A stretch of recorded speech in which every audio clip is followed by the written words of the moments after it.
ಕಾದಿರುವಳು ಶಬರಿ ರಾಮ ಬರುವನೆಂದು ತನ್ನ ಪೂಜೆಗೊಳ್ಳುವನೆಂದು ವನವನವ ಸುತ್ತಿ ಸುಳಿದು ತರುವ ನಲೆದು ತಿರಿದು ಬಿರಿ ಹೂಗಳಾಯ್ದು ತಂದು ತನಿವನ್ಗಳಾಯ್ದು ತಂದು ಕೊಳದಲ್ಲಿ ಮುಳುಗಿ ಮಿಂದು ಬಿಳಿನಾರು ಮುಡಿಯನುಟ್ಟು ಕಾದಿರುವಳು ಶಬರಿ ರಾಮ ಬರುವನೆಂದು. ಒಬ್ಬ ವೃದ್ಧೆಯಾದ ಶಬರಿ ಶ್ರೀರಾಮನಿಗೋಸ್ಕರ ರಾಮನ ದರ್ಶನಕ್ಕೋಸ್ಕರ ಕಾಯ್ತಾ ಇರ್ತಾಳೆ. ಆ ಶಬರಿಯ ಪ್ರೀತಿ, ಪ್ರಾಮಾಣಿಕತೆ, ಭಕ್ತಿಯನ್ನು ನಾವು ಇಲ್ಲಿ ಕಾಣಬಹುದು. ಅಂತಹುದೇ ಈ ಶಬರಿಯ ಕುರಿತಾದಂತಹ ಮತ್ತೊಂದು ಪದ್ಯ ಡಾಕ್ಟರ್ ನ ಮೊಗಸಾಲೆಯವರು ಬರೆದಿರುವಂಥದ್ದು ಪದ್ಯ 3 ಶಬರಿ. ಈ ಪದ್ಯವನ್ನು ಇಂದಿನ ತರಗತಿಯಲ್ಲಿ ಅಭ್ಯಾಸ ಮಾಡೋಣ. ಮೊದಲಿಗೆ ಕೃತಿಕಾರರ ಪರಿಚಯ. ಡಾಕ್ಟರ್ ನ ಮೊಗಸಾಲೆ ಇವರು ಕೇರಳದ ಕಾಸರಗೋಡು ತಾಲೂಕಿನವರು. ಹುಟ್ಟಿದ್ದು 1944ರಲ್ಲಿ. ಡಾಕ್ಟರ್ ನ ಅಂತಂದ್ರೇನು? ನಾರಾಯಣ. ಡಾಕ್ಟರ್ ನಾರಾಯಣ ಮೊಗಸಾಲೆ ಇವರು ವೃತ್ತಿಯಲ್ಲಿ ಒಬ್ಬ ಆಯುರ್ವೇದ ವೈದ್ಯರು. ಕಾಂತಾವರ ಎನ್ನುವಂಥ ಒಂದು ಸಣ್ಣ ಗ್ರಾಮದಲ್ಲಿ ಕನ್ನಡ ಸಂಘವನ್ನು ಕಟ್ಕೊಂಡು ನಿರಂತರ ಕನ್ನಡ ಸಾಹಿತ್ಯಕ್ಕೆ ಕುರಿತಾದಂತಹ ಚಟುವಟಿಕೆ ಕಾರ್ಯಕ್ರಮಗಳನ್ನು ನಡೆಸ್ತಾ ಬಂದಿದ್ದಾರೆ. ಇವರ ಪ್ರಮುಖ ಕೃತಿಗಳು ವರ್ತಮಾನದ ಮುಖಗಳು, ಪಲ್ಲವಿ, ಮೊಗಸಾಲೆಯ ನೆನಪುಗಳು, ಕಾಮನ ಬೆಡಗು, ದೇವರು, ಮತ್ತೆ ಮತ್ತೆ ಇತ್ಯಾದಿ ಕವನ ಸಂಕಲನಗಳು. ಇವೆಲ್ಲವೂ ಇವರ ಕವನಗಳಾಗಿದ್ದವು, ಕವನ ಸಂಕಲನಗಳಾಗಿದ್ದವು. ಅರವತ್ತರ ತೇರು, ಪೂರ್ವೋತ್ತರ, ಕರಣ ಕಾರಣ ಇದು ಒಂದು ಸಮಗ್ರ ಕಾವ್ಯ ಆಗಿದೆ. ಮಣ್ಣಿನ ಮಕ್ಕಳು, ಅನಂತ, ತೊಟ್ಟಿ, ಪಂಥ, ಅರ್ಥ, ಉಲ್ಲಂಘನೆ, ಮುಖಾಂತರ, ಧಾತು ಮೊದಲಾದ ಕಾದಂಬರಿಗಳು. ನೋಡಿ, ಕವನ ಸಂಕಲನಗಳು, ಕಾದಂಬರಿಗಳು, ಕಥೆಗಳು ಹೀಗೆ ಬೇರೆ ಬೇರೆ ಪ್ರಕಾರಗಳಲ್ಲಿ ರಚನೆ ಮಾಡಿದ್ದಾರೆ. ಅಶಾಂಕುರ, ಹಸಿರು ಬಿಸಿಲು, ಸುಂದರಿಯ 2ನೇ ಅವತಾರ, ಸೀತಾಪುರದ ಕಥೆಗಳು, ಸನ್ನಿಧಿಯಲ್ಲಿ, ಸೀತಾಪುರ ಇವೆಲ್ಲವುಗಳು ಇವರು ರಚನೆ ಮಾಡಿರುವಂತಹ ಕಥೆಗಳು, ಕಥಾ ಸಂಕಲನಗಳು ಆಗಿದ್ದವು. ಕಥಾ ಸಂಕಲನವನ್ನು ರಚನೆ ಮಾಡಿ ಕೃತಿಗಳನ್ನು ಪ್ರಕಟಣೆ ಮಾಡಿದ್ದಾರೆ. ಇದಕ್ಕೆ ಪ್ರತಿಫಲವಾಗಿ ಇವರಿಗೆ ಕರ್ನಾಟಕ ಸಾಹಿತ್ಯ ಅಕಾಡೆಮಿ ಬಹುಮಾನ, ಹಾವನೂರು ಪ್ರತಿಷ್ಠಾನ ಪ್ರಶಸ್ತಿ, ರಾಜ್ಯೋತ್ಸವ ಪ್ರಶಸ್ತಿ, ಉಗ್ರಾಣ ಪ್ರಶಸ್ತಿ, ಶಿವರಾಮ್ ಕಾರಂತ್ ಪ್ರಶಸ್ತಿ, ವಿಶ್ವೇಶ್ವರಯ್ಯ ನವರತ್ನ ಪ್ರಶಸ್ತಿ, ಇನ್ನು ಹಲವಾರು ಪ್ರಶಸ್ತಿಗಳು ಇವರಿಗೆ ಸಂದಿವೆ ಅಥವಾ ದೊರೆತಿವೆ. ಶಬರಿ ಪದ್ಯಕ್ಕಿಂತ ಮುಂಚೆ ಕಥೆಯ ಹಿನ್ನೆಲೆಯನ್ನು ತಿಳಿದುಕೊಳ್ಳೋಣ. ಶಬರಿ ಒಬ್ಬ ಓರ್ವ ವೃದ್ಧೆ. ಮತಂಗ ಮುನಿಗಳ ಅಥವಾ ಋಷಿಗಳ ಆಶ್ರಮದಲ್ಲಿ ಇದ್ಲು. ಹೀಗೆ ಮತಂಗ ಮುನಿಗಳ ಕಾಲಾಂತರದಲ್ಲಿ, ಮತಂಗ ಮುನಿಗಳ ನಂತರದಲ್ಲಿ ಅದೇ ಆಶ್ರಮದಲ್ಲಿ ಇದ್ಕೊಂಡು ಶ್ರೀರಾಮನ ದರ್ಶನಕ್ಕಾಗಿ ಕಾಯ್ತಾ ಕೂತಿದ್ಲು. ರಾಮ ಬರ್ತಾನೆ, ರಾಮನ ದರ್ಶನವನ್ನು ಮಾಡ್ತೀನಿ, ರಾಮನಿಗೆ ನಾನು ಆತಿಥ್ಯವನ್ನು ನೀಡ್ತೀನಿ, ಉಪಚಾರ ಮಾಡ್ತೀನಿ ಅಂದ್ಕೊಂಡು ಅದೇ ಮತಂಗ ಮುನಿಗಳ ಆಶ್ರಮದಲ್ಲಿ, ಅವರ ನಂತರದಲ್ಲಿಯೂ ಕೂಡ ಅಲ್ಲೇ ವಾಸವಾಗಿ ದರ್ಶನಕ್ಕಾಗಿ ಕಾಯ್ತಾ ಕೂತ್ಕೊಂಡಿದ್ಲು. ಶ್ರೀರಾಮಚಂದ್ರ ಸೀತಾಪಹರಣ, ರಾವಣ ಸೀತೆಯನ್ನು ಅಪಹರಣ ಮಾಡಿದ ನಂತರ ಸೀತೆಯನ್ನು ಅರಸುತ್ತಾ ಹುಡುಕ್ತಾ ಹೋಗ್ತಾ ಇರ್ತಾನಲ್ಲ, ದುಃಖಿತನಾಗಿ ಹೋಗ್ತಾ ಇರ್ತಾನಲ್ಲ, ಮಧ್ಯದಲ್ಲಿ ಮತಂಗ ಆಶ್ರಮ ಬರುತ್ತೆ. ಅಂದರೆ ಅಲ್ಲಿ ರಾಮನಿಗೆ ತಪಸ್ವಿಯೊಬ್ಬರು ಸಲಹೆ ಮಾಡ್ತಾರೆ. ಆಗ ತನ್ನ ತಮ್ಮನಾಗಿರ್ತಕ್ಕಂಥ ಲಕ್ಷ್ಮಣನ ಜೊತೆಗೆ ಸೇರಿಕೊಂಡು ಮತಂಗ ಆಶ್ರಮಕ್ಕೆ ಬರ್ತಾನೆ. ಅಲ್ಲಿ ವೃದ್ಧೆ ಶಬರಿ, ಭಕ್ತೆ ಶಬರಿಯು ಬಹು ದಿನಗಳಿಂದ ರಾಮನನ್ನು ನೋಡಬೇಕು, ರಾಮನ ದರ್ಶನವನ್ನು ಮಾಡ್ಕೋಬೇಕು ಅಂದ್ಕೊಂಡು ಕಾಯ್ತಾ ಕೂತಿರ್ತಾಳೆ. ರಾಮನ ಬರುವಿಕೆಯನ್ನು ನೋಡಿ ಕೊನೆಗೆ ನನ್ನ ಜೀವನ ಸಾರ್ಥಕ ಆಯಿತು, ನಾನು ಇಷ್ಟು ದಿನದಿಂದ ಕಾಯ್ತಾ ಕುಳಿತಂತಹ ದಿನ ಕೊನೆಗೂ ಬಂತು, ಫಲಿಸಿತು ಅಂದ್ಕೊಂಡು ಅತ್ಯಂತ ಸಂತೋಷದಿಂದ ಸಂಭ್ರಮದಿಂದ ರಾಮನನ್ನು ಉಪಚಾರ ಮಾಡ್ತಾಳೆ, ಸೇವೆ ಮಾಡ್ತಾಳೆ, ಆತಿಥ್ಯವನ್ನು ನೀಡ್ತಾಳೆ. ರಾಮನು ಕೂಡ ಆ ಶಬರಿಯಲ್ಲಿನ ನಿಷ್ಕಲ್ಮಶವಾದ ಪ್ರೀತಿಯನ್ನು ಕಂಡು ತನ್ನ ತಾಯಿಯಾದಂಥ ಕೌಶಲ್ಯೆಯ ಪ್ರೀತಿಯೇ ನೆನಪಾಗುತ್ತೆ. ಆ ಪ್ರೀತಿಯನ್ನೇ ವೃದ್ಧೆ ಶಬರಿಯಲ್ಲಿ ಶ್ರೀರಾಮ ಕಾಣ್ತಾನೆ. ಶ್ರೀರಾಮನ ದರ್ಶನದ ನಂತರ ತನ್ನ ಬದುಕು ಸಾರ್ಥಕವಾಯಿತು, ಶ್ರೀರಾಮನಿಗೋಸ್ಕರೇ ಜೀವ ಹಿಡಿದು ಕಾದು ಕೂತಿರ್ತಾಳೆ ಯಾರು? ಶಬರಿ, ವೃದ್ಧೆಯಾದಂಥ ಶಬರಿ. ಇನ್ನೇನು ದರ್ಶನ ಆಯಿತು, ನನ್ನ ಕಾರ್ಯ ಮುಗೀತು ಅಂದ್ಕೊಂಡು ದಿವ್ಯ ಸಾಯುಜ್ಯವನ್ನು ಹೊಂದ್ತಾಳೆ. ಅಂದರೆ ಮುಕ್ತಿ, ದೇವರಲ್ಲಿ ಲೀನ ಆಗ್ತಾಳೆ, ಮುಕ್ತಿಯನ್ನು ಹೊಂದ್ತಾಳೆ. ಹೀಗೆ ಶಬರಿಯ ನಿಷ್ಕಲ್ಮಶವಾದಂತಹ ಪ್ರೀತಿ, ಆದರ, ಆತಿಥ್ಯ, ಭಕ್ತಿ, ವಿನಯ, ಮುಗ್ಧ ಮನಸ್ಸು ಇವುಗಳನ್ನು ನಾವು ಈ ಪದ್ಯದಲ್ಲಿ ಕಾಣ್ತೀವಿ. ಇವೆಲ್ಲವುಗಳ ಸಂಕೇತವೇ ಶಬರಿ. ಇವೆಲ್ಲವುಗಳಿಗೆ ಮಾದರಿ ಶಬರಿಯಾಗಿದ್ದಾಳೆ. ಪದ್ಯಕ್ಕಿಂತ ಮುಂಚಿತವಾಗಿ ಪಾಠ ಪ್ರವೇಶ. ಈ ಕಥೆಯ ಅಥವಾ ಈ ಕವನದ ಆಶಯ ಏನು, ಉದ್ದೇಶ ಏನು, ಹಿನ್ನೆಲೆ, ತಿರುಳು ಏನು ಅನ್ನೋದನ್ನು ಈ ಪಾಠ ಪ್ರವೇಶದಲ್ಲಿ ನಾವು ತಿಳಿತಾ ಇದ್ದೀವಿ. ಸೀತಾಪಹರಣದ ನಂತರ ಶ್ರೀರಾಮನು ಸೀತೆಯನ್ನು ಅರಸಿಕೊಂಡು ಹೋಗುವಂಥ ಸಂದರ್ಭದಲ್ಲಿ, ವನವಾಸದ ಸಂದರ್ಭದಲ್ಲಿ ಕಾಡಿನಲ್ಲಿ ಅಲೆಯುತ್ತಿದ್ದಾಗ ಹಲವಾರು ಮೋಕ್ಷಪರ ಕಾರ್ಯಗಳನ್ನು, ಉದ್ಧಾರಪರ ಕಾರ್ಯಗಳನ್ನು ಶ್ರೀರಾಮನು ಮಾಡ್ತಾನೆ. ಕಬಂಧ ಎನ್ನುವಂತಹ ರಾಕ್ಷಸನಿಗೆ ಮೋಕ್ಷವನ್ನು ನೀಡ್ತಾನೆ, ಮುಕ್ತಿಯನ್ನು ನೀಡ್ತಾನೆ. ಹಾಗೆ ಗೌತಮ ಋಷಿಯ ಪತ್ನಿಯಾಗಿರ್ತಕ್ಕಂಥ ಅಹಲ್ಯೆಗೆ ಪತಿಯಾದ ಗೌತಮ ಮಹರ್ಷಿಯೇ ಕಲ್ಲಾಗುವಂಥ ಶಾಪವನ್ನು ನೀಡಿರ್ತಾರೆ. ಕಲ್ಲಾಗಿರ್ತಕ್ಕಂಥ ಅಹಲ್ಯೆಯ ಮುಕ್ತಿಯನ್ನು ಶ್ರೀರಾಮನೇ ಮಾಡ್ತಾನೆ. ಹಾಗೆ ಹಲವಾರು ಋಷಿ ಮುನಿಗಳಿಗೆ ಯಜ್ಞ ಯಾಗದಲ್ಲಿ ಭಂಗ ತರ್ತಕ್ಕಂತಹ ರಾಕ್ಷಸರ ಸಂಹಾರವನ್ನು ಮಾಡ್ತಾನೆ. ಋಷಿ ಮುನಿಗಳ ಸಂಕಟವನ್ನು ಪರಿಹರಿಸ್ತಾನೆ. ಅದರ ಜೊತೆಗೆ ಶಬರಿ ಎನ್ನುವಂತಹ ವೃದ್ಧೆ ರಾಮನಿಗೋಸ್ಕರ ಕಾಯ್ತಾ ಇರ್ತಾಳೆ. ರಾಮ ಆ ವೃದ್ಧೆಯ ಆಶ್ರಮಕ್ಕೆ, ಮತಂಗ ಆಶ್ರಮಕ್ಕೆ ಬಂದು ಆ ವೃದ್ಧೆಯ ಆತಿಥ್ಯವನ್ನು ಸ್ವೀಕರಿಸಿ ಆ ವೃದ್ಧೆಯ ಬಹುದಿನದ ಕನಸನ್ನು, ಉದ್ದೇಶವನ್ನು ಈಡೇರಿಸ್ತಾನೆ. ಹೀಗೆ ಪ್ರಾಮಾಣಿಕವಾದಂಥ ನಿಷ್ಕಲ್ಮಶವಾದ ಮನಸ್ಸು, ಭಕ್ತಿ, ಪ್ರೀತಿ ಇತ್ತು ಅಂದರೆ ದೇವರು ಕೂಡ ನಮ್ಮ ಬಳಿಗೆ ಬರ್ತಾನೆ ಎನ್ನುವಂತಹ ನಂಬಿಕೆಯನ್ನು ಈ ಕವನ ವಿವರಿಸುತ್ತೆ. ಶಬರಿ ವೃದ್ಧೆ ರಾಮನಿಗೋಸ್ಕರ ಹಲವು ದಿನಗಳಿಂದ, ವರ್ಷಗಳಿಂದ ಕಾಯ್ತಾ ಕೂತಿರ್ತಾಳೆ. ರಾಮ ಆ ಶಬರಿಯ ಬಳಿಗೆ ಬಂದು ಆತಿಥ್ಯವನ್ನು ಸ್ವೀಕಾರ ಮಾಡ್ತಾನೆ. ವಿಂಧ್ಯಾಟವಿಯಲ್ಲಿ ಇದ್ದಳು ಶಬರಿ. ಅಟವಿ ಅಂದರೆ ಕಾಡು, ಅಡವಿ, ಅಟವಿ ಇವು ತತ್ಸಮ ತದ್ಭವಗಳು.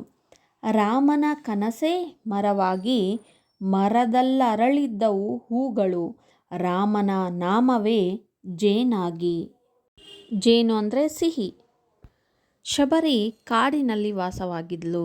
ವಿಂಧ್ಯ ಪರ್ವತಗಳ ಕಾಡಿನಲ್ಲಿ, ಆ ಅಡವಿಯಲ್ಲಿ ಮತಂಗ ಮುನಿಗಳ ಆಶ್ರಯದಲ್ಲಿ ವಾಸವಾಗಿದ್ಲು ಶಬರಿ.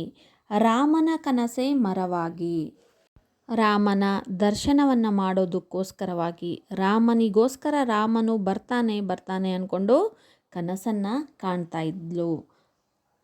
ಆ ಅಡವಿಯಲ್ಲಿ ವೃದ್ಧೆ ಶಬರಿ ರಾಮನನ್ನು ಮರ, ಗಿಡಗಳು, ಹೂಗಳಲ್ಲಿ ಕಾಣ್ತಾ ಇದ್ಲು. ರಾಮನ ಕನಸೇ ಮರವಾಗಿ, ರಾಮನನ್ನು ಮರದಲ್ಲಿ ಕಾಣ್ತಾ ಇದ್ಲು. ಮರದಲ್ಲರಳಿದ್ದವು ಹೂಗಳು, ಆ ಮರದಲ್ಲಿ, ಗಿಡಗಳಲ್ಲಿ ರಾಮನನ್ನು ಕಾಣ್ತಾ ಇದ್ಲು. ಹಾಗೆ ಆ ಮರಗಿಡಗಳು ಹೂವನ್ನು ಬಿಟ್ಟಾಗ ಆ ರಾಮನನ್ನು ಕಂಡಂತೆಯೇ ಅವುಗಳಲ್ಲಿ ಆ ಹೂಗಳನ್ನು ನೋಡಿ ಸಂತೋಷವನ್ನು ಪಡ್ತಾ ಇದ್ಲು. ರಾಮನಿಗಾಗಿಯೇ ಹೂಗಳು ಅರಳಿದ್ದವು, ಇನ್ನೇನು ರಾಮನು ಬರುವನು ಎನ್ನುವಂತಹ ಆಶಯವನ್ನು ಇಟ್ಕೊಂಡಿದ್ಲು. ರಾಮನಾಮವೇ ಜೇನಾಗಿ ಅಂದರೆ ಯಾವಾಗಲೂ ರಾಮನ ನಾಮ ಸ್ಮರಣೆಯನ್ನೇ ಮಾಡ್ತಾ ಇದ್ಲು, ರಾಮನ ಹೆಸರನ್ನೇ ಜಪಿಸ್ತಾ ಇದ್ಲು. ಆ ರಾಮನ ನಾಮವೇ ಶಬರಿಗೆ ಜೇನಾಗಿತ್ತು, ಸಿಹಿಯಾಗಿತ್ತು. ಈ ಜೇನುತುಪ್ಪ, ಜೇನನ್ನು ಸವಿದಾಗ ಎಷ್ಟೊಂದು ಸಿಹಿಯಾಗಿರುತ್ತೋ ಹಾಗೆ ಇಲ್ಲಿ ಶಬರಿಗೆ ರಾಮನ ನಾಮನೇ ಜೇನಾಗಿ ಕಾಣ್ತಾ ಇತ್ತು. ಹೀಗೆ ಅಡವಿಯ ಮರ, ಗಿಡಗಳಲ್ಲಿ, ಹೂಗಳಲ್ಲಿ ರಾಮನನ್ನು ಕಾಣ್ತಾ ಇದ್ಲು. ಸುತ್ತುಮುತ್ತಲನು ನೋಡುತ್ತಿದ್ದಳು, ಬಂದನೆ ಬರುವನೆ ಶ್ರೀರಾಮ. ಕಾಣದೆ ರಾಮಗೆ ನಿಟ್ಟುಸಿರಿಡುವಳು, ಅಯ್ಯೋ ಬರಡಾಯಿತು ಜನುಮ. ಬರಡು ಅಂದರೆ ಖಾಲಿ, ಜನುಮ ಜನ್ಮ ಇವು ತತ್ಸಮ ತದ್ಭವಗಳು. ನಿಟ್ಟುಸಿರು ಅಂದರೆ ನಿರಾಸೆಯಿಂದ ದೀರ್ಘ ಉಸಿರನ್ನು ಹೊರಗಡೆ ಹಾಕೋದು. ರಾಮ ಇನ್ನೇನು ಬಂದ್ಬಿಡ್ತಾನೆ, ಇವತ್ತು ಬರ್ತಾನೆ, ಸೂರ್ಯೋದಯ ಆದ ತಕ್ಷಣವೇ ಇವತ್ತು ಶ್ರೀರಾಮಚಂದ್ರ ಬರ್ಬೋದು, ನನ್ನ ದೇವರು ಬರ್ಬೋದು ಅಂದ್ಕೊಂಡು ಸುತ್ತಮುತ್ತಲು ನೋಡ್ತಾ ಇದ್ದಾಳೆ. ಯಾವ ಕಡೆಯಿಂದ ಬರ್ಬೋದು, ಈ ಕಡೆಯಿಂದ, ಈ ದಿಕ್ಕಿನಿಂದ ಬರ್ತಾ ಇದ್ದಾನ, ಈ ದಿಕ್ಕಿನಿಂದ ಬರ್ತಾ ಇದ್ದಾನ ಅಂದ್ಕೊಂಡು ಶಬರಿ ಸುತ್ತಮುತ್ತಲು ನೋಡ್ತಾ ಇದ್ದಾಳೆ. ಬಂದನೆ, ದೂರದಲ್ಲಿ ಬರ್ತಾ ಇದ್ದಾನೆ ಅಥವಾ ಬಂದನೆ, ಇನ್ನೇನು ಬಂದ್ಬಿಡ್ತಾನ ಅಂದ್ಕೊಂಡು ಕಾತುರದಿಂದ ಕಾಣ್ತಾ ಇರ್ತಾಳೆ. ಆದರೆ ರಾಮ ಬರದೇ ಇರೋದನ್ನು ಕಂಡು ಕಾದು ಕಾದು ಬೇಸರಗೊಂಡು ರಾಮನನ್ನು ಕಾಣದೆ ರಾಮನಿಗೆ ನಿಟ್ಟುಸಿರನ್ನು ಬಿಡ್ತಾಳೆ. ಅಂದರೆ ಅಯ್ಯೋ ರಾಮ ಬರಲಿಲ್ಲವಲ್ಲ ಅಂದ್ಕೊಂಡು ಬೇಸರದಿಂದ ನಿಟ್ಟುಸಿರನ್ನು ಬಿಡ್ತಾಳೆ. ಅಯ್ಯೋ ಬರಡಾಯಿತು ಜನ್ಮ, ನಿರಾಸೆಯಿಂದ ನನ್ನ ಜೀವನ ರಾಮನಿಗಾಗಿ ಕಾಯ್ತಕ್ಕಂತಹ ನನ್ನ ಜೀವನ ರಾಮನು ಬರದೇ ಇರುವಂಥ ಸಂದರ್ಭದಲ್ಲಿ ನನ್ನ ಜೀವನ ಏನಾಯಿತು, ಖಾಲಿ ಆಗೋಯ್ತು. ಈಗ ಬರಡು ಅಂತಂದರೆ ಏನಿಲ್ಲಿ, ಬರಡು ಭೂಮಿಯಲ್ಲಿ ಏನು ಬೆಳೆದಿರೋದಿಲ್ಲಲ್ಲ, ಖಾಲಿ ಇರುತ್ತಲ್ಲ, ಹಾಗೆ ರಾಮನು ಇಲ್ಲದಂತಹ ನನ್ನ ಜೀವನ, ರಾಮನ ದರ್ಶನವಿಲ್ಲದ ನನ್ನ ಜೀವನ ಏನಾಗಿದೆ, ಬರಡಾಗಿ ಹೋಯ್ತಲ್ಲ ಅಂದ್ಕೊಂಡು ಇಲ್ಲಿ ಬೇಸರ ಪಡ್ತಿದ್ದಾಳೆ. ಮರಗಿಡಗಳ ಎಲೆ ಅಲುಗಾಡಲು ಅವು ರಾಮನ ನೋಡಿರಬಹುದೆಂದು ಕಾಮನ ಬಿಲ್ಲನ್ನು ನೋಡಿ ಕುಣಿಯುವ ಮಗು ಮನಸ್ಸಿನ ಒಳತೂರುವಳು. ಆ ವೃದ್ಧ ಶಬರಿಯ ಮಹತ್ತರ ಆಸೆ ಏನಾಗಿತ್ತಂದರೆ ರಾಮನ ದರ್ಶನ. ಹಾಗಾಗಿ ಯಾವಾಗಲೂ ರಾಮನ ಬರುವಿಕೆಯನ್ನೇ ಕಾಯ್ತಾ ಕೂತಿರ್ತಕ್ಕಂಥವಳು ಶಬರಿ. ಆ ಮತಂಗ ಆಶ್ರಮದ ಸುತ್ತಮುತ್ತಲಿನ ಮರಗಳು, ಆ ಮರ ಗಿಡಗಳ ಎಲೆಗಳು ಅಲುಗಾಡಿದರೆ, ಆ ಗಾಳಿಗೆ ಚಲಿಸಿದರೆ ಅವು ರಾಮನನ್ನು ನೋಡಿರಬಹುದು. ಅದಕ್ಕೆ ಆ ಎಲೆಗಳು ಚಲಿಸ್ತಾ ಇದ್ದವು, ಅಲುಗಾಡ್ತಾ ಇದ್ದವು. ಅವು ರಾಮನ ಬರುವಿಕೆಯನ್ನು ಕಂಡಿರಬಹುದು ಅಂದ್ಕೊಂಡು, ಈ ಕಾಮನ ಬಿಲ್ಲು ಮೂಡಿದಾಗ ಮಕ್ಕಳು ಯಾವ ರೀತಿಯಾಗಿ ಕುಣಿದು ಕುಪ್ಪಳಿಸ್ತಾರೆ ಸಂತೋಷದಿಂದ, ಹಾಗೆ ಈ ಮರಗಿಡಗಳ ಎಲೆಗಳು ಅಲುಗಾಡಿದ ತಕ್ಷಣವೇ, ಗಾಳಿಗೆ ಅಲುಗಾಡಿದ ತಕ್ಷಣವೇ ರಾಮ ಬರ್ತಾನೆ, ರಾಮ ಬರೋದಕ್ಕೋಸ್ಕರ ಈ ಗಿಡಗಳು ನನಗೆ ಸಂದೇಶವನ್ನು ಕೊಡ್ತಾ ಇದ್ದವು ಅಂದ್ಕೊಂಡು ಮುಗ್ಧ ಮಗುವಿನ ರೀತಿಯಲ್ಲಿ ಕುಣಿದು ಕುಪ್ಪಳಿಸ್ತಾ ಇದ್ಲು. ಕಾಮನ ಬಿಲ್ಲನ್ನು ನೋಡಿ ಕುಣಿಯುವ ಮಗು ಮನಸ್ಸಿನ ಒಳತೂರುವಳು. ಕಾಮನ ಬಿಲ್ಲು ಮೂಡಿದ ತಕ್ಷಣ ಮಕ್ಕಳಿಗೆ ಎಷ್ಟೊಂದು ಸಂತೋಷ ಆಗುತ್ತೆ. ಹಾಗೆ ಶಬರಿಗೆ ಆ ಗಿಡಗಳ ಎಲೆಗಳು ಅಲುಗಾಡೋದನ್ನು ಕಂಡು ಅಷ್ಟೊಂದು ಸಂತೋಷ ಆಗ್ತಾಯಿತ್ತು. ಆ ಮುಗ್ಧ ಮನಸ್ಸಿನಂತಹ ಶಬರಿ ಸಂತೋಷವನ್ನು ಪಡ್ತಾ ಇದ್ಲು. ಮತ್ತು ಒಳಗಡೆ ಹೋಗಿ ರಾಮನ ಆತಿಥ್ಯವನ್ನು ನೀಡೋದಕ್ಕೋಸ್ಕರವಾಗಿ, ಉಪಚರಿಸೋದಕ್ಕೋಸ್ಕರವಾಗಿ ಸಿದ್ಧತೆಯನ್ನು ಮಾಡ್ಕೊಳ್ಳೋದಕ್ಕೆ ಒಳತೂರುವಳು ಅಂದರೆ ಒಳಗಡೆ ಹೋಗ್ತಾ ಇದ್ಲು. ಮೃಗ ಪಕ್ಷಿಗಳು ಸುಳಿದಾಡಿದರ ಕಡೆ, ಮೃಗ ಅಂದರೆ ಪ್ರಾಣಿ, ಸುಳಿದಾಡೋದು ಅಂದರೆ ಅಲೆದಾಡೋದು, ಓಡಾಡಿದರೆ, ರಾಮನೇ ಬಂದಿರಬಹುದೆಂದು ನನ್ನೊಡೆಯನೇ ಬಂದೆಯ ಎನ್ನುವಳು. ಸೊಂಟದ ನೋವಿದ್ದರೂ ಎದ್ದು. ಶಬರಿ ರಾಮನ ಬರುವಿಕೆಗಾಗಿ ಎಷ್ಟೊಂದು ಕಾತುರದಿಂದ ಕಾಯ್ತಾ ಇರ್ತಾಳಂದರೆ, ಪ್ರತಿ ಚಲನೆಯಲ್ಲೂ ಕೂಡ ರಾಮನ ಬರುವಿಕೆ ಅಡಗಿದೆ ಅಂತ ಭಾವಿಸ್ತಾ ಇರ್ತಾಳೆ. ಮೃಗ ಪಕ್ಷಿಗಳು ಸುಳಿದಾಡಿದರ ಕಡೆ, ಮೃಗ ಪ್ರಾಣಿ ಪಕ್ಷಿಗಳ ಕೂಗು, ಕಲರವ, ಪ್ರಾಣಿಗಳ ಓಡಾಟ, ಇದೆಲ್ಲವನ್ನ ಕಂಡು ನನ್ನೊಡೆಯ, ನನ್ನ ಪ್ರಭು ರಾಮ ಬಂದ ಅಂದ್ಕೊಂಡು ನನ್ನೊಡೆಯನೇ ಬಂದೆಯ ಅಂತ ಎದ್ದು ಬರ್ತಾಳೆ. ಸೊಂಟದ ನೋವಿದ್ರೂ ಕೂಡ, ವೃದ್ಧೆಯಾದರೂ ಕೂಡ, ಅನಾರೋಗ್ಯದಿಂದ ನೋವಿನಿಂದ ಬಳಲ್ತಾ ಇದ್ರೂ ಕೂಡ ರಾಮನನ್ನು ನೋಡೋದಕ್ಕೋಸ್ಕರ ಆ ನೋವು ಎಲ್ಲ ಆಕೆಗೆ ಮಾಯ ಆಗ್ತಾ ಇದೆ. ಆ ಬೆಳಗಿನ ಕನಸಲ್ಲಿ ಅವಳಿಗೆ ಶ್ರೀರಾಮನು ಲಕ್ಷ್ಮಣ ಸಹಿತ ಬರುವುದು ಕಂಡಂತಾಯಿತು. ತಕ್ಷಣ ಎದ್ದಳು ರಾಮನ ಜಪಿಸುತ್ತಾ. ಹೀಗೆ ರಾಮನ ಬರುವಿಕೆಯನ್ನೇ ಕಾಯುತ್ತಾ ಕುಳಿತಂತಹ ವೃದ್ಧೆ ಶಬರಿಗೆ ಒಂದು ದಿನ ಕನಸು ಬೀಳುತ್ತೆ. ಅದು ಬೆಳಗಿನ ಜಾವದಲ್ಲಿ, ಮುಂಜಾನೆಯ ಸಮಯದಲ್ಲಿ. ಮುಂಜಾನೆ ಬಿದ್ದ ಕನಸು ನನಸಾಗುತ್ತೆ ಅಂತಾರೆ. ಹಾಗೆ ಬೆಳಗಿನ ಸಮಯದಲ್ಲಿ ಕನಸು ಬೀಳುತ್ತೆ. ಏನು, ಶ್ರೀರಾಮ ಲಕ್ಷ್ಮಣ ಸಹಿತ ತನ್ನ ತಮ್ಮನಾದ ಲಕ್ಷ್ಮಣನ ಜೊತೆಗೆ ಇಲ್ಲಿ ಮಾತಂಗ ಆಶ್ರಮಕ್ಕೆ ಬರ್ತಾ ಇದ್ದಾನೆ, ಭೇಟಿಯಾಗೋದಕ್ಕೆ ಬರ್ತಾ ಇದ್ದಾನೆ ಎನ್ನುವಂತಹ ಕನಸು ಬೀಳುತ್ತೆ. ತಕ್ಷಣ ಎದ್ದಳು ರಾಮನ ಜಪಿಸುತ್ತಾ. ಖುಷಿಯಾಗ್ಬಿಡುತ್ತೆ. ಸಡನ್ನಾಗಿ ಎದ್ದೇಳ್ತಾಳೆ. ರಾಮನ ನಾಮ ಸ್ಮರಣೆಯನ್ನು ಮಾಡುತ್ತಾ ಎದ್ದು ಬಿಡ್ತಾಳೆ. ನಿತ್ಯ ವಿಧಿಗಳ ತೀರಿಸಿ ಕೊಯ್ದಳು ಅನೇಕ ಮರಗಿಡಗಳ ಹಣ್ಣು, ಆರಿಸಿ ಕೊಡಬೇಕೆನ್ನುತ್ತಾ ಮುದ ತಳೆದಳು. ತೀರಿಸಿ ಅಂದರೆ ಮುಗಿಸಿ, ಮುದ ಅಂದರೆ ಏನಿಲ್ಲಿ ಆನಂದ, ಸಂತೋಷ ಇಲ್ಲ ತೃಪ್ತಿ. ತಳೆದಳು ಅಂದರೆ ಏನಿಲ್ಲಿ ಹೊಂದಿದಳು. ಕಣ್ಣನ್ನು ಹಣ್ಣಾಗಿಸಿ ನಿಂತು. ವೃದ್ಧೆ ಶಬರಿಗೆ ರಾಮನು ಬರೋದು ಕನಸು ಬಿದ್ದುಬಿಡುತ್ತೆ. ಆಗ ಬೇಗ ಎದ್ದು ತನ್ನ ದಿನನಿತ್ಯದ ಕಾರ್ಯಗಳನ್ನೆಲ್ಲ ಮುಗಿಸಿ ಸ್ನಾನ ಪೂಜಾದಿಗಳನ್ನೆಲ್ಲ ಮುಗಿಸ್ತಾಳೆ. ಮುಗಿಸ್ಕೊಂಡು ಮರಗಿಡಗಳ ಹಣ್ಣನ್ನು ಕೊಯ್ತಾಳೆ. ರಾಮನಿಗೆ ಕೊಡೋದಕ್ಕೋಸ್ಕರ, ತಿನ್ನಿಸೋದಕ್ಕೋಸ್ಕರ, ಉಪಚರಿಸೋದಕ್ಕೋಸ್ಕರವಾಗಿ ಅಲ್ಲಿ ಆ ಕಾಡಿನಲ್ಲಿ ಇರ್ತಕ್ಕಂಥ ಹಣ್ಣುಗಳನ್ನು, ಮರಗಿಡಗಳಲ್ಲಿರ್ತಕ್ಕಂಥ ಹಣ್ಣುಗಳನ್ನು ಕೊಯ್ದುಕೊಂಡು ಬರ್ತಾಳೆ. ಆರಿಸಿ ಕೊಡಬೇಕೆನ್ನುತ್ತಾ ಮುದ ತಳೆದಳು. ಅದರಲ್ಲಿ ಆ ಹಣ್ಣುಗಳನ್ನು ಎಲ್ಲ ಹಣ್ಣುಗಳನ್ನು ಆರಿಸ್ಕೊಂಡು ಬಂದಿರ್ತಾಳೆ. ಅದರಲ್ಲಿ ಚೆನ್ನಾಗಿರ್ತಕ್ಕಂತಹ ಹಣ್ಣುಗಳನ್ನೇ, ಸಿಹಿಯಾದ ಹಣ್ಣುಗಳನ್ನೇ ಕೊಡಬೇಕು, ರಾಮನಿಗೆ ತಿನ್ನಿಸ್ಬೇಕು ಅಂದ್ಕೊಂಡು ಅತ್ಯಂತ ಸಂತೋಷದಿಂದ, ಅತ್ಯಂತ ತೃಪ್ತಿಯಿಂದ ಅಲ್ಲಿ ಕಾಯ್ತಾ ನಿಂತಿರ್ತಾಳೆ. ಕಣ್ಣನ್ನು ಹಣ್ಣಾಗಿಸಿ ನಿಂತು. ಕಣ್ಣನ್ನು ಹಣ್ಣಾಗಿಸೋದು ಅಂತಂದರೆ ಏನಿಲ್ಲಿ ಅದರಲ್ಲಿ ಹುಡುಕ್ತಾ ವಯಸ್ಸಾಗಿ ಹೋಗ್ಬಿಟ್ಟಿರ್ತದೆ. ಕಣ್ಣಿನ ದೃಷ್ಟಿ ಕೂಡ ಏನಾಗಿರುತ್ತೆ, ಕಡಿಮೆಯಾಗಿ ಹೋಗ್ಬಿಟ್ಟಿರುತ್ತೆ. ಹಾಗಾಗಿ ತನ್ನ ಹೆಚ್ಚಿನ ಶಕ್ತಿಯನ್ನು ಹಾಕಿ ಚೆನ್ನಾಗಿರ್ತಕ್ಕಂಥ ಹಣ್ಣುಗಳನ್ನು ಹುಡುಕ್ತಾ ಇರ್ತಾಳೆ. ರಾಮ ಬಂದನು ಶಬರಿಯ ಮನೆಗೆ, ಮೊಗ್ಗು ಅರಳಿ ಹೂ ಬಿರಿದಂತೆ. ಬಿರಿಯೋದು ಅಂದರೆ ಅರಳೋದು. ಅಪ್ಪಿ ಹಿಡಿದನು ಶಬರಿಯ, ತಾನು ಕೌಸಲ್ಯೆಯ ಬಳಿಯಲ್ಲಿ ಇರುವಂತೆ. ನೋಡಿ, ಶಬರಿ ನಸುಕಿನ ವೇಳೆಯಲ್ಲಿ ಕಂಡಂಥ ಕನಸು ನಿಜವಾಯಿತು. ಕೊನೆಗೆ ರಾಮನು ಬಂದೇ ಬಿಟ್ಟ. ಕೊನೆಗೆ ರಾಮ ಶಬರಿಯು ತಂಗಿದ್ದ ಆಶ್ರಮಕ್ಕೆ, ಶಬರಿಯ ಮನೆಗೆ ಬರ್ತಾನೆ. ಬಂದಾಗ ಎಷ್ಟೊಂದು ಸಂತೋಷ ಆಗುತ್ತೆ ಅಂತಂದರೆ ಇಬ್ಬರಿಗೂ ಸಂತೋಷ ಹೇಳತೀರದು. ಮೊಗ್ಗು ಅರಳಿ ಹೂ ಬೀರಿದಂತೆ. ರಾಮ ಮತ್ತು ಶಬರಿಗೆ ಇಬ್ಬರಿಗೂ ಒಬ್ಬರನ್ನು ಒಬ್ಬರು ನೋಡಿ ಎಷ್ಟು ಸಂತೋಷ ಆಗುತ್ತೆ ಅಂದರೆ, ಒಂದು ಮೊಗ್ಗು ಅರಳಿ ಹೂವಾಗಿ ಹೇಗೆ ಅರಳುತ್ತೋ ಹಾಗೆ ಮುಖದಲ್ಲಿ ಸಂತೋಷ ಅರಳ್ತಾ ಇದೆ. ಅಪ್ಪಿ ಹಿಡಿದನು ಶಬರಿಯ. ಶಬರಿಯನ್ನು ನೋಡಿದ ತಕ್ಷಣವೇ ಶ್ರೀರಾಮ ಶಬರಿಯನ್ನು ಅಪ್ಕೊಳ್ತಾನೆ, ತಬ್ಕೊಳ್ತಾನೆ. ಆಗ ರಾಮನಿಗೆ ತನ್ನ ತಾಯಿಯಾದಂತಹ ಕೌಸಲ್ಯೆಯನ್ನೇ ಅಪ್ಕೊಂಡಂತಹ ಭಾಸ ಆಗುತ್ತೆ. ತಾಯಿಯ ಬಳಿಯಲ್ಲಿನೇ ಇರುವಂತಹ ಅನುಭವ ಆಗುತ್ತೆ. ಕೊನೆಗೂ ಆ ಕ್ಷಣ ಬಂದೇ ಬಿಡ್ತು, ರಾಮ ಮತ್ತು ಶಬರಿಯ ಕಾಣುವ ಆ ಘಳಿಗೆ. ಶಬರಿ ಪೂಜಿಸಿದಳು ರಾಮನ ಮೈ ಮನಸ್ಸುಗಳನ್ನು ಪ್ರೀತಿಯ ಕೈಯಿಂದ.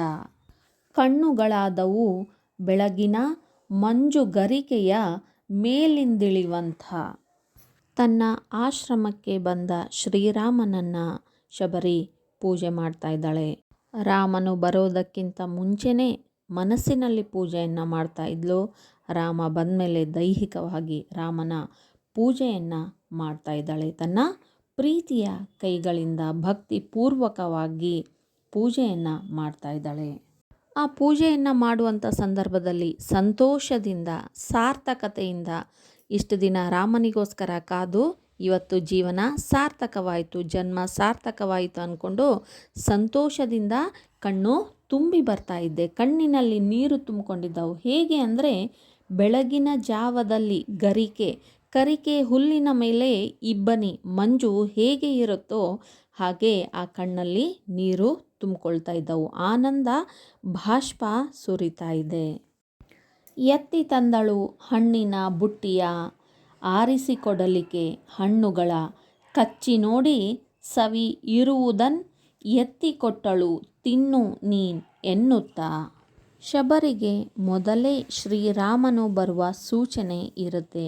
ಬೆಳಗಿನ ಜಾವದಲ್ಲಿ ಕನಸು ಬಿದ್ದಿರುತ್ತೆ. ಹಾಗಾಗಿ ಕ್ರಿಯಾವಿಧಿಗಳನ್ನು ಬೇಗ ಮುಗಿಸ್ಕೊಂಡು ರಾಮನಿಗೋಸ್ಕರ ಮರಗಿಡಗಳಲ್ಲಿನ ಹಣ್ಣುಗಳನ್ನು ಕಿತ್ತಿ ಇಟ್ಟಿರ್ತಾಳೆ. ಅಂಥ ಹಣ್ಣಿನ ಬುಟ್ಟಿಯನ್ನು, ಪೂಜೆಯ ನಂತರ ಹಣ್ಣಿನ ಬುಟ್ಟಿಯನ್ನು ತರ್ತಾಳೆ, ಎತ್ಕೊಂಡು ಬರ್ತಾಳೆ. ತೊಗೊಂಡು ಬಂದು ಅದರಲ್ಲಿ ಚೆನ್ನಾಗಿರ್ತಕ್ಕಂಥ ಹಣ್ಣುಗಳನ್ನು ಆರಿಸ್ತಾ ಇದ್ದಾಳೆ. ಹಾಗೆ ಆ ಹಣ್ಣುಗಳು ಸಿಹಿಯಾಗಿದ್ದಾವೋ ಇಲ್ವೋ ಅಥವಾ ಹುಳಿಯಾಗಿ ಒಗರಿರ್ತಕ್ಕಂಥ ಹಣ್ಣುಗಳನ್ನು ಶ್ರೀರಾಮನಿಗೆ ಕೊಡಬಾರ್ದು. ಯಾವಾಗಲೂ ಒಳ್ಳೆಯ ಸಿಹಿಯಾದಂತಹ ಹಣ್ಣುಗಳನ್ನೇ ಶ್ರೀರಾಮ ಸೇವಿಸಬೇಕು ಅಂದ್ಕೊಂಡು ಮೊದಲು ತಾನು ಕಚ್ಚಿ ನೋಡಿ ಸಿಹಿಯಾಗಿರುವುದನ್ನು ಯಾರಿಗೆ? ಶ್ರೀರಾಮನಿಗೆ ಕೊಡ್ತಾ ಇದ್ದಾಳೆ. ಹಣ್ಣುಗಳ ಕಚ್ಚಿ ನೋಡಿ, ಮೊದಲು ಹಣ್ಣುಗಳನ್ನು ತಿಂದು ನೋಡ್ತಾ ಇದ್ದಾಳೆ, ಕಚ್ಚಿ ನೋಡ್ತಾ ಇದ್ದಾಳೆ. ಸಿಹಿಯಾಗಿರೋದನ್ನು ಮಾತ್ರ ಸವಿಯನ್ನೆತ್ತಿ, ಸವಿ ಅಂದರೆ ಸಿಹಿಯಾಗಿರುವುದನ್ನು ಎತ್ತಿ ಕೊಟ್ಟಳು. ಸವಿಯಾಗಿರೋದನ್ನು ಮಾತ್ರ ಶ್ರೀರಾಮನಿಗೆ ಕೊಡ್ತಾ ಇದ್ದಾಳೆ. ತಿನ್ನು, ತಗೋ ನೀನು ಅಂತ ಶ್ರೀರಾಮನಿಗೆ ಕೊಡ್ತಾ ಇದ್ದಾಳೆ.